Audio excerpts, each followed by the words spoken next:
Hi guys, welcome to another video. Today we will address a few things related to Phalaenopsis repotting. I have 3 different Phalaenopsis to repot today. Whoopsie! So this is gonna be a massive repotting and I hope you enjoy it. I will cover when it's time to repot, how I repot and the tools that I use, and we will talk a little bit about my methods while I do repot these plants. Before I continue, I have to introduce you all the 3 plants that I have here. So they are hybrids of the Polychilus subgenus of Phalaenopsis. This is my Phalaenopsis Leodoro. It is still a young plant. It will grow much more than that. It came with very short roots, and I don't think it's the most healthy orchid. The other 2 is the Phalaenopsis Eldesberg King and the Phalaenopsis Sogoshito called with Eldesberg Queensland FS. These 2, the last 2 ones that I had to read the name out aloud, I bought for my birthday, and I haven't repotted them since then. They have been here. I've been watering them. They are also, I think this one is a fully mature orchid. It has a flower spike already. The other one is very attached to the pot, so I kept it in water. I'll bring it down now. And before I continue, just to show you, these are the 2 plants that I received lastly. They are not Phalaenopsis, so if you don't want to know about these plants, you can skip the video. These 2 I got was the last 2 from the last haul that I've done this year. I bought on eBay is Cattleya luteola, and Cattleya bicolor. So they both look very healthy, and I told you on, I think on the last 2 videos that I would show you that. And here they are. They are both super healthy, and I will keep them here because none of them are pushing new growths at the moment, and Cattleyas are very sensitive. I will do a massive repotting with all of these Cattleyas, and I'll keep an eye on them later. But for now, let's keep focus on these Phalaenopsis. A few things before I started.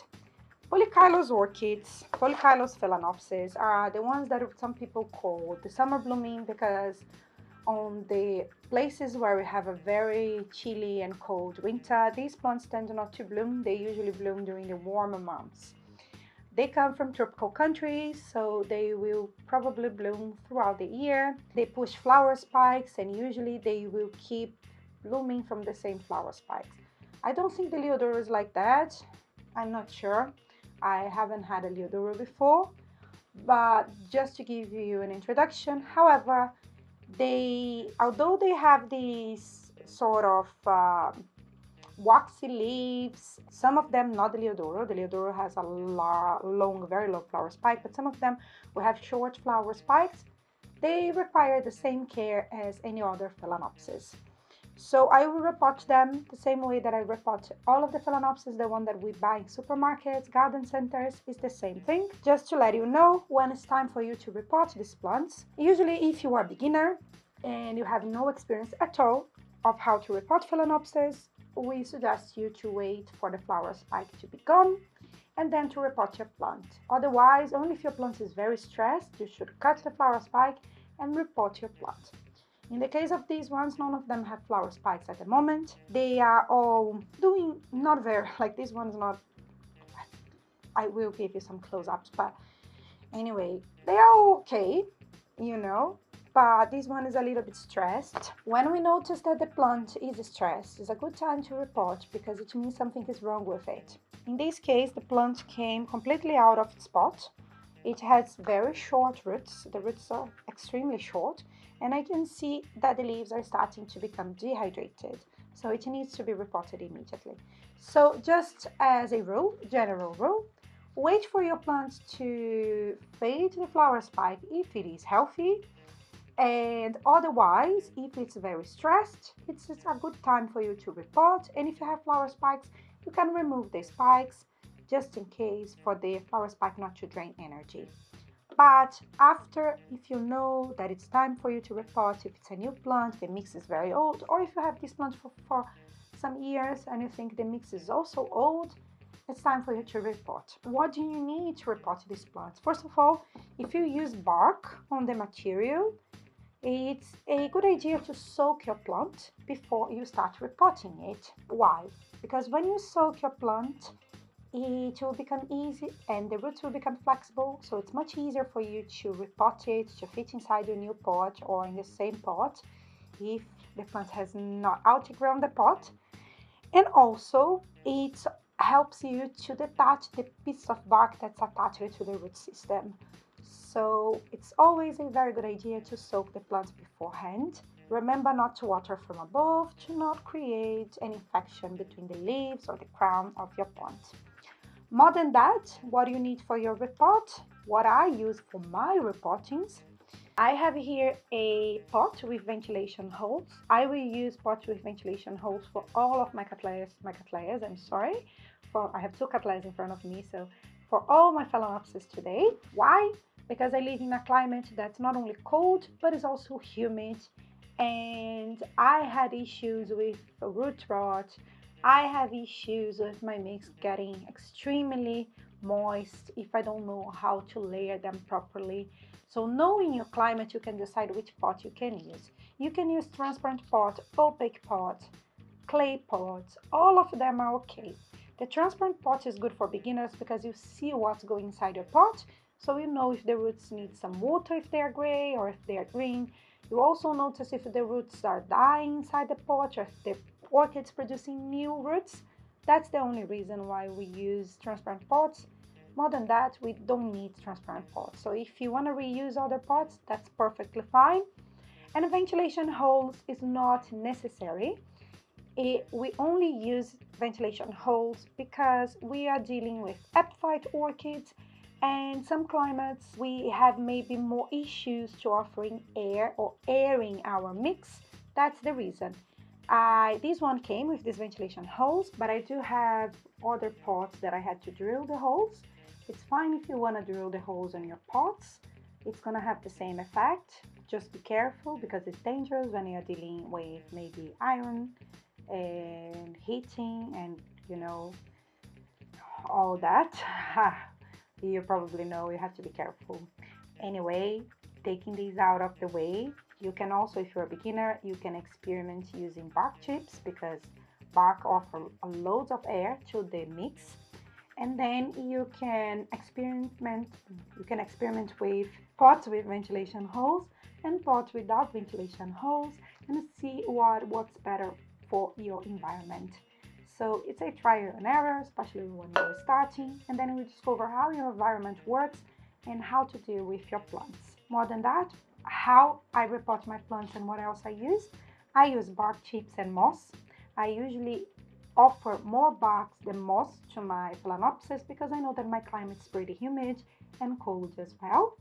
And I also give them some slow release fertilizer because they are heavy feeders, and I know that it helps them a great deal to have some slow release fertilizer inside the pot. So that's almost everything that I use for my repotting. So now let's explore these plants together. I will show you them in details, and I'm also gonna show you how I will repot them, and we can also discuss the root system, how all they look, and also the material that they came potted in. Without further ado, let's start the repotting. By the way, I look probably extremely tired today, and I'm really sorry. It's just that it was my daughter's 10th birthday party yesterday, so it was a great deal of organizing, prepping everything, and went to bed very late, so that's why. Anyway, I'm really sorry. Talking in circles right now. Let's start repotting these orchids. Taking all of that explanation away, I have here a pair of pruners that I use to cut dead roots. I have here my pot with some ventilation holes. These ones I drew myself. And also here my cattleya that is already out of the pot. So I start with this one because it's gonna be the easiest one. I can throw all of this mix away. I didn't have any trouble to remove from the mix. And also I don't have many roots. The roots are all very, very short and tiny, which worries me a little bit. I'm not gonna cut these roots. I will leave them be because they are all very thick. If you touch the root system, notice that they are plumpy. So in case they can branch out, they are still alive, I will keep them here. But as you can see, it's a small plant. It's a young plant as well. This one becomes a massive Phalaenopsis in the future, but I will keep it in a tiny pot, waiting for it to grow the roots before I repot it into a new pot. So I have here this pot. It's a 9 centimeters pot. And I will start repotting with a layer of moss at the bottom. You probably know that already, but if you don't, usually the moss at the bottom helps with hydrating my plant. It will suck any water that's trapped underneath the pot and will connect with other strands of moss until the pot is fully hydrated, so I don't need to soak and remove the water from all of my orchids, which helps with high wave watering. When we have many plants, it is a great way of watering them. So I just need to make sure that all of this moss is connected around the pot. But more than that, I will keep layering. And before I forget, I still have some stick pesticide that came from Amazon, but it's not selling here in the UK anymore. It prevents thrips. I had a huge thrips infestation and it got rid of all of my thrips. So I will add just half of this because this pot is very tiny and I don't have many roots. And that's it. And I will keep layering with moss to the top. I don't need to be careful here because I don't have many roots that needs to be in contact with the mix, so that's going to be a very easy repotting. Let's do that. Yeah, unfortunately this plant didn't came in the best root system. It was a private seller. What can we do, right? Although the stick pesticide comes with technically with some fertilizer, I didn't notice any issues with the slow release fertilizer staying with the stick pesticide, so I will add a few beads because this plant is tiny. And I will keep here the last layer of moss, and after that I will just add the last layer of bark. So my orchids fully repotted. This one was very easy again because we don't have any root system here. So I don't have many things to show you. Something that we have to be careful is not to bury the stem, the middle part of the orchid into the pot, because otherwise it will be in touch with water and we can rot the stem of this orchid. And stem rot is a very deadly disease in the case of Phalaenopsis orchids, and we don't want that to happen, but I still want some of the roots to touch the mix. So ta-da! This one is ready. And I can just add it here in the pot. Look how cute it is. I love these golden pots. Okay, let's go to the next one. So here, my second one. This one came falling from the pot as well, but while I was watering, it attached to the mix. So let me take this out of the way. So let's try to remove it from the mix system. As you can see here, I hope you can see, let me take everything. It's coming out of the pot as well. So I won't have a great deal of work to repot this one. This one came potted in bark chips and some inorganic mix. I can see some clay pebbles here. I can also see more clay here, and it's very attached to the root system. I have lots of dead roots because this one fell out of the pot when I received it. And so I will need to do a bit of work with the root system. It's not a massive plant, it's not fully mature yet, although it bloomed already. I'm sorry about the noise, that everything's close to the microphone. I will need to cut the dead roots. How I know that these roots are dead? In this case, some of it it's very clear. So if you see this brown here, and if you just touch them, you see that the velamen, that's the outer layer of the roots coming out, but it's very dried already as well. So it's dead for a while. It's very easy to remove. There we go. Let's keep removing all of these. It's very important to remove dead roots because it won't spoil the mix. So your mix will last longer without degrading organic material inside. I will also remove this dead flower spike. We don't need dead flower spikes attached to our plants, but that's for aesthetic reasons. Nothing really matters there. Everything is dead. So I have one root that's active, it's growing. It has a root tip that's growing here. It's amazing. We need active root tips. We also have a, oh, I hope it will close. We have a whole deal of roots there alive, which is amazing. So let me remove that. Okie dokie. I won't remove this bead here because it's very attached to the root system. And instead of hurting the root, I prefer to keep it there. I will take this pot out of the way. And I'm sure this plant was potted by the owner, so it was also a private seller. I will pot it in a completely different mix now. So this one, I will use this pot. It's also a small pot. Hopefully it will fit. It will fit, great. I will add, it's going to be the same thing, so I'm not going to keep repeating myself. The only difference is here is that I had to cut the dead roots, so I will show you when I'm done. And also I will need to find a way to place my orchid in the beginning here, because I need the root system to touch the mix at the bottom of the pot.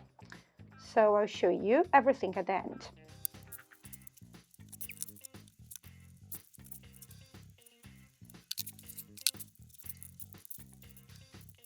So the last but not least, the one that was soaking, I had to sterilize my pair of pruners because I was in the root system of the other orchid. And if the other orchid has any sort of disease, I don't want to spread this to this one. So I know that I've told to you that multiple times, but it's always important to remember. So let's go to repotting this beauty here that has a ton of roots that are coming out of the ventilation hole. So this one was going to be the most difficult one. I will remove from this water bucket and I'll keep it here. I will start squeezing the pot like so to make sure that all the roots that are inside the pot detach a little bit. This one has a tag, so this one is the Sogoshito called with Eldsbeer King Zen 19. I have no idea which nursery the private seller got this one from. I don't want to lose the pot because I've already told you that before, but plastic doesn't decompose quickly and it's easy for my orchid to produce new roots than for this plastic pot to decompose in nature. So for this reason, I will not cut the plastic pot. It would be much easier if I just came in and start cutting everything, right? But I'm not gonna do that. I'm gonna do a massive mess here. I will try to pull the roots back into the hole where it came from. Let's see if I manage to. I think I cut the pot of my Schilleriana. That was the video where I addressed that, but I wasn't successful. I lost the plastic pot, but then most of the roots were out of the pot. In this case, I have many roots inside the pots as well. This one has a nice root system. It's the nicest of the all three. I start with the worst, the second worst, and then this one it has a nice root system. Don't know if I will be successful. Ideally, we shouldn't break many roots because more roots our orchid has, it's easier for our orchids to bounce back and not to get stressed. When we change its pot, its mix, our orchid can have some transplant shock when we change from one to another one. Imagine that in nature, usually they stay in the same place, right? Plants, they don't have feet. Oh, they stay attached to the trays for their whole life. They have other issues though. It's not like our home environment. It's not ideal for them, but also, let me just open this one a little bit. It's not gonna be 100% successful. I'm gonna lose one root here. Sorry, little plant. This one I couldn't, sorry. It branched out in 2 roots, so it was very, very difficult. I don't know if these roots will make it though. Bah! Ta-da-da! I made a huge mess. But I saved my pot. I can be here for an hour, but I saved my pot. That's the point. Yay! I managed to. Okay, so let me clean that and we will start the repotting, okay? 1 second. Since this plant came from the same private seller, it's full of organic mix together. So the first thing that I have to do is carefully remove all of the old mix. Part of it is gone with the pot when I was removing the roots, but I still have bark chips attached to the root system, and that was the reason why I was soaking it. So I also have some clay beads attached to the root system. There are some orchid mixes here in the UK. I don't know how it is in your area, where you buy and it comes with organic and inorganic material mixed up. I don't really like this type of mixes, but there are many of these mixes ready-made in garden centers around here. So you have to be really careful when you buy to read what is inside, because not all of them are made of only bark. Some of them comes with clay mixed with the rest of the pot. So I think we are good. We're quite good to go. What I'm gonna do is I'm gonna also rinse this root system, because I want to remove the rest of the mix that's attached to this root. It happens when we have a massive root system inside the pot, it can get quite messy. So before I cut all of the dead roots, I will also rinse it, and I'm gonna come in here to show you how it looks like. So this one is the longest repotting of the all three. Now I will do the same. Let's check the root system. I know that I have many roots that are alive, but I have some dead roots as well. So I will keep checking all of them and removing everything that is dead here, because I don't want to spoil my new mix. And it's very normal for you to find the old roots towards the center of the pot, or sometimes more centralized down the stem, because they're where the first roots came. I don't have many dead roots, which is really good. This one is dying. It's not dead yet, it's dead. Yeah, it's completely brown here. I don't have anything live inside, so I'm safe to remove part of these roots, but I have part of the root that is still alive, so I think we're good to go. This one is also mushy. You can see it's down the stem. The stem is here. So this root is the first root, and so it's the oldest one. So this one is dead, and the rest is alive. So I have a large root system here, much larger than I was expecting actually. And let's see if it fits inside my pot. Okay, this one is, I think this pot's too small. This one is 11 centimeters. Let me grab the other one. So I love when I don't need to use large pots. Let me put this away as well. But I will have to, in this case, is a 30 centimeters, because that's what my orchid needs. It needs its space. So I will add a layer of moss at the bottom. As you can see, Phalaenopsis, they can become very large plants with time when they are mature and healthy. That's the case of this one. So let's see, I think I have to place it inside already. When we have a larger root system, we have to be more careful, because I don't want to break these roots. As I said, I don't want to stress this plant much. And it's already stressed because it lost some roots on the way. It had roots that had to be pulled off from the original spot. So all of these will stress it a little bit. What you can also do after a month or so that you have repotted your Phalaenopsis, you can have a look and check to see if you have many dead roots on the pot. If you notice that you have many dead roots, it's advisable that you unpot your orchid, cut all the dead roots, and repot in the same mix that it was potted before. So in that way, you won't have a spoiled mix. In this case, because this plant is very large, I will have to add a whole stick pesticide. I think it's the last one that I have at the moment. So there we go. It is inside already, and I will keep layering everything, and I will come back with my 3 plants to conclude this video. Hi guys, that's me the following day. We had an issue with the video, so I lost the conclusion, and You're not gonna see my face now.